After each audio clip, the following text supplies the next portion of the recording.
Hi friends, welcome to my channel. Friends, IndusInd bank నుంచి లేటెస్ట్గా ఒక రిక్రూట్మెంట్ అయితే రిలీజ్ చేశారు. వాక్-ఇన్ ఇంటర్వ్యూ అనమాట.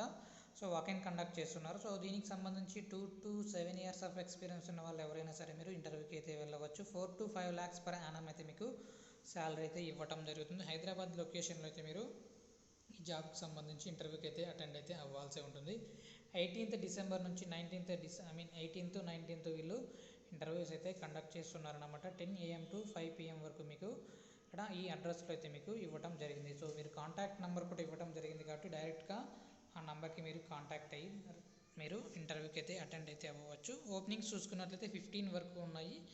సో ఫ్రెషర్స్ కూడా ట్రై చేయండి. మీకు దీనికి ఈ రోల్కి సంబంధించి మీకు ఎక్స్పీరియన్స్ ఉంటే బిజినెస్ డెవలప్మెంట్ మేనేజర్కి సంబంధించి మీకు ఎక్స్పీరియన్స్ ఉన్నా లేకపోతే మీకు స్కిల్స్ ఉన్నా సరే వెంటనే ట్రై చేయండి. సో దీనికి సంబంధించి బ్యాంకింగ్ రిలేటెడ్ అయితే మీరు వర్క్ అయితే చేయాల్సి ఉంటుంది. Minimum 1 year to 6 years of experience in banking sales. So సేల్స్కి సంబంధించి ఎక్స్పీరియన్స్ ఉన్న వాళ్ళకు చాలా వరకు ప్రిఫరెన్స్ అయితే ఉంటుంది. అన్నీ పాస్డ్ అవుట్ గ్రాడ్యుయేట్కి, సో ఏదైనా సరే డిగ్రీ చదువుకున్న వాళ్ళు, పీజీ చదువుకున్న వాళ్ళు మీరు బ్యాంకింగ్ ఇండస్ట్రీకి సంబంధించి ఉంటే చాలా వరకు ప్రిఫరెన్స్ అయితే ఉంటుందని ఇక్కడ ఇవ్వటం జరిగింది. ఎక్స్పీరియన్స్ చూసుకున్నట్లయితే 1 year ఉన్న వాళ్ళు కంపల్సరీ అయితే మీరు ఈ జాబ్కి అయితే అప్లై చేసుకోండి. ఫ్రెషర్స్కి మీకు బ్యాంకింగ్ రిలేటెడ్ స్కిల్స్ ఉంటే మీరు కూడా ట్రై చేయండి. ఇంటర్వ్యూకి అయితే అటెండ్ అయితే అవ్వండి. సో దీనికి సంబంధించి ఇక అప్లికేషన్ లింక్ కూడా డిస్క్రిప్షన్లో ప్రొవైడ్ చేస్తాను. అక్కడ నుంచి మీరు డైరెక్ట్గా అప్లై చేసుకోవచ్చు. ఇక సెకండ్ జాబ్ నోటిఫికేషన్ చూసుకున్నట్లయితే రిలయన్స్ జియో నుంచి కస్టమర్ సర్వీస్ జాబ్ రోల్కి సంబంధించి రిక్రూట్మెంట్ అయితే రిలీజ్ చేశారు. రిమోట్ అనమాట. ఇంటి నుంచి మీరు హ్యాపీగా వర్క్ చేసుకోవచ్చు. 3 lakhs per annum అయితే మీకు శాలరీ అయితే ఇవ్వడం జరుగుతుంది. ఓపెనింగ్స్ చూసుకున్నట్లయితే 50 వరకు అయితే ఓపెనింగ్స్ ఉన్నాయి.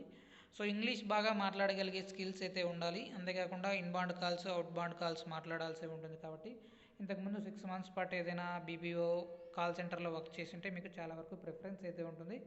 సో ఎక్సలెంట్ ఇంగ్లీష్ కమ్యూనికేషన్ స్కిల్స్తో పాటుగా verbal and return communication skills అయితే ఉండాలని ఇక్కడ ఇవ్వటం జరిగింది. ఫ్రెషర్స్ నుంచి ఎక్స్పీరియన్స్ క్యాండిడేట్స్ ఎవరైనా సరే ఈ జాబ్కి అప్లై చేసుకోవచ్చు. ఇంటర్మీడియట్ వాళ్ళు కూడా అప్లై అనేది చేసుకోవచ్చు అనమాట.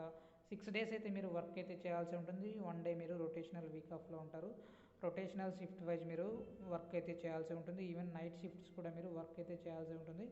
9 hours అయితే వర్కింగ్ అవర్స్ అయితే ఉంటాయన్నమాట. 3 LP అయితే మీకు శాలరీ అయితే ఇవ్వటం జరుగుతుంది. 18 to 40 years మధ్యలో ఉన్న వాళ్ళు మీరు ఈ నంబర్కి, ఇక్కడ ఉన్న నంబర్కి డైరెక్ట్గా మీరు వాట్సాప్కి మీ రెజ్యూమ్ని సెండ్ చేస్తే వాళ్ళే మీకు కాంటాక్ట్ అయితే అవ్వటం జరుగుతుంది. సో దీనికి సంబంధించి అప్లికేషన్ లింక్ డిస్క్రిప్షన్లో ప్రొవైడ్ చేస్తాను. అక్కడ నుంచి మీరు డైరెక్ట్గా అప్లై చేసుకోవచ్చు. వీడియో నచ్చినట్లయితే తప్పకుండా లైక్ చేయండి. అప్డేట్స్ కోసం ఛానల్ని సబ్స్క్రైబ్ చేసుకోండి. Thank you.